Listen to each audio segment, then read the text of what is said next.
Cordial saludo, tutor y compañeros. Mi nombre es Karen Lorena Torres Santos. Me presento con mi cédula de ciudadanía y a continuación voy a hacer la exposición de la fase 4, técnicas cromatográficas específicas.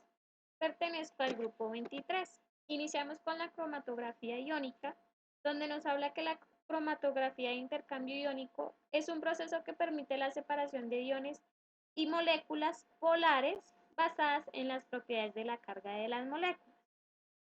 Es decir, que esta puede ser usada en casi cualquier tipo de molécula cargada, incluyendo proteínas grandes, nucleótidos y aminoácidos también. Tenemos que para hablar de la cromatografía iónica se deriva la palabra ion, que es un ion. Un ion es una partícula cargada eléctricamente constituida por un átomo o una molécula que no es eléctricamente neutra. Es decir, que a partir de un estado neutro gana o pierde electrones para ejecutar el proceso llamado como ionización.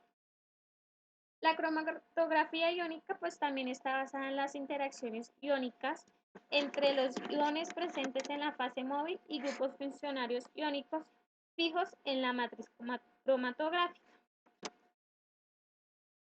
Las características de la cromatografía iónica, pues esta cromatografía de intercambio depende de la absorción reversible de las moléculas de soluto con carga hacia grupos inmovilizados en la superficie de la cual posee la carga opuesta. Es decir, que si, que si tenemos una carga positiva, se retiene moléculas de carga negativa y viceversa. Como lo podemos observar en la imagen, si tenemos moléculas con cargas positivas, van a ir hacia abajo las moléculas de carga negativa. Entonces, esto puede producirse también de manera inversa. Si tengo unas moléculas con carga negativa, pues se me van a absorber las que tienen carga positiva. También pues tenemos que la fase estacionaria es una fase insoluble con cargas electrostáticas fijas y pues retiene los contraiones móviles.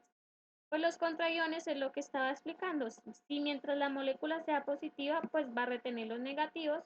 Si es negativa, va a retener los positivos. Tenemos que la fase estacionaria pues es de resina de poliestireno, mientras que la fase móvil pues es una disolución acuosa con bajas cantidades de metanol o solventes orgánicos para generar formas iónicas. Es decir, que en esta mezcla se va a disolver el analito. Las características de la cromatografía iónica pues presentan una división de intercambio catiónico y de intercambio aniónico. ¿Qué significa? Que en el intercambio catiónico se retienen cationes, donde la fase estacionaria presenta grupos funcionales cargados negativamente. Y el aniónico es cuando los aniones, donde la fase estacionaria presentan grupos funcionales cargados positivamente. Es decir, que el catiónico es cuando tenemos las moléculas negativas y el aniónico cuando tenemos las moléculas positivas. En la fase estacionaria, las condiciones ideales iniciales deseadas son cuando se alcanza el equilibrio de todos los grupos cargados de la fase estacionaria. Estos estarán asociados con los contraiones intercambiadores como el cloro o el sodio. Y pues en el equilibrio es donde se habla que se estabiliza el sistema de las dos fases móviles, de las dos fases, tanto la móvil como la estacionaria, y pues se identifica la separación contraiónica que se produce. El intercambio iónico tiene 4 grandes fases. La primera es el equilibrio, el segundo es el aplicado y lavado, la elusión y la regeneración. En el equilibrio es cuando la fase móvil más es retenida en la fase estacionaria negativa.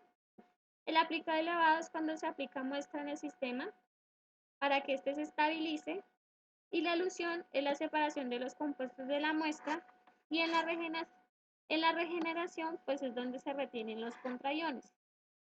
En la parte de separación tenemos detectores que ayudan a medir a medir o a detectar los cromatogramas. Aquí en la imagen podemos observar el reservorio y cómo, por ejemplo, aquí en la parte de elusión, las moléculas unas suben y las otras quedan retenidas por el tema de la carga positiva o negativa.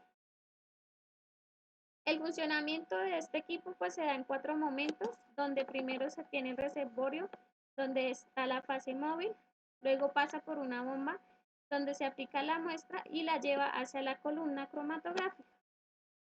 Luego de esto se produce el proceso de reacción, pasa a la celda de detección y pues muestra los picos en el cromatograma. Los factores que intervienen en este proceso son la retención, la porosidad, el pH y el gradiente. También obviamente las cargas que presenten las moléculas.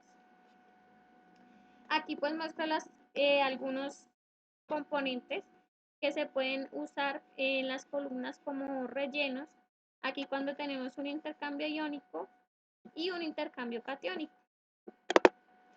Seguido de esto tenemos la cromatografía de fluidos supercríticos, que esta es una técnica híbrida entre la cromatografía de gases y la HPLC, que combina lo mejor de estas ambas técnicas. Esta técnica es muy importante porque permite la separación de mezclas en las que no es adecuada la aplicación del HPLC ni la cromatografía de gases. Para esto usamos gases de alta presión y pues ya que los fluidos alcanzan niveles de temperatura y pues pasan a ser de forma gaseosa. Tenemos que la fase estacionaria son columnas abiertas parecidas a las columnas de sílice, fundidas con recubrimientos internos de varios tipos como siloxanos. La fase móvil pues se usa el CO2 y disolventes como un conjunto de moléculas orgánicas no polares. La cromatografía de fluidos supercríticos aprovecha las propiedades físico-químicas del analito o lo que vayamos a extraer sus componentes. Y pues aquí se ve el proceso que cómo ocurre. Primero se extrae el gas, luego pasa a una bomba donde se aumenta la presión. Aquí también vamos a aumentar la presión, ya que para esto se utiliza un manómetro donde se debe controlar temperatura y presión.